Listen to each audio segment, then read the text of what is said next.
Salut, moi c'est Charles. Comme vous le savez, je suis en pleine quête de remise en forme, retrouver une vie plus saine et tester mon mental. Avant de continuer, n'oubliez pas de vous abonner, de liker, activer la petite cloche et pourquoi pas laisser un commentaire. Ça m'encourage à créer plus de contenu et de continuer cette belle aventure. On nous a toujours dit que pour perdre du gras, il fallait courir, qu'il fallait s'épuiser sur un tapis de course pendant 1 heure pour voir des résultats. Franchement, c'est ce que je croyais aussi. Mais depuis que j'ai plongé dans les études scientifiques sur le métabolisme, j'ai arrêté le footing pour me concentrer sur une chose, mes 10 000 pas par jour. Oui, 10 000 pas par jour. Aujourd'hui, je vais vous prouver pourquoi la marche est supérieure au footing pour perdre du gras. Et pourquoi c'est l'allié numéro 1 quand on a une vie de famille bien remplie. Le secret, c'est ce qu'on appelle le NEAT. C'est toute l'énergie que vous brûlez en dehors de vos séances de sport. Une étude majeure du Dr James Levine de la Mayo Clinic a montré une chose incroyable. Le facteur qui différencie le plus les gens qui restent minces de ceux qui prennent du poids, ce n'est pas le temps passé à la salle de sport, c'est le mouvement quotidien invisible. En marchant 10 000 pas par jour, vous maintenez votre métabolisme actif toute la journée, sans jamais envoyer de signal de détresse à votre corps. Pourquoi le footing peut freiner votre perte de gras? Il y a 2 raisons scientifiques majeures. La raison numéro 1, le cortisol. Une étude a montré que le cardio intense et prolongé augmente le cortisol, l'hormone du stress. Un cortisol trop élevé dit à ton corps « Attention, danger, garde tes stocks de gras sur le ventre ».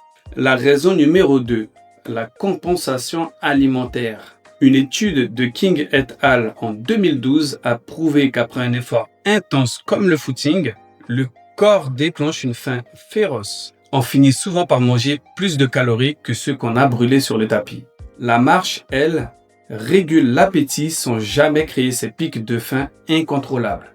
Il faut comprendre une chose, la marche est une activité à basse intensité. À ce niveau d'effort, votre corps utilise principalement les graisses comme carburant.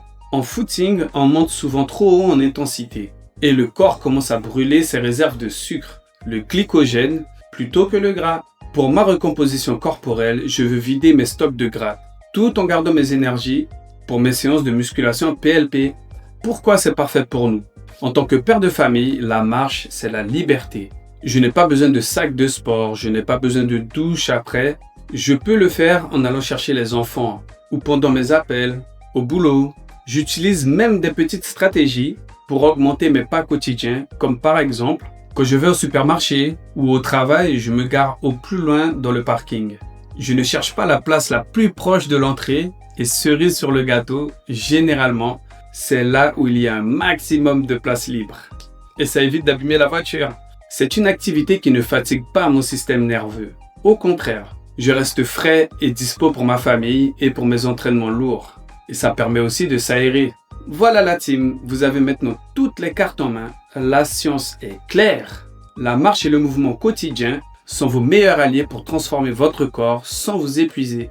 Attention, je ne suis pas coach, je ne suis pas un pro. Je suis juste un père de famille qui a décidé de ne plus laisser sa santé au hasard. Si cette vidéo vous a aidé à y voir plus clair, ou si elle vous a motivé à aller faire vos premiers pas aujourd'hui, alors n'oubliez pas de lâcher un gros like.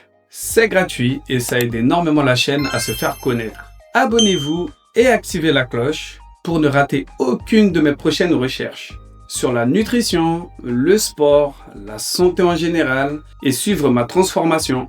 Et surtout, partagez cette vidéo, envoyez-la à un ami, un collègue ou un membre de votre famille qui s'épuise à courir sans avoir de résultats. Montrez-leur qu'il existe une voie plus simple, plus saine et plus scientifique.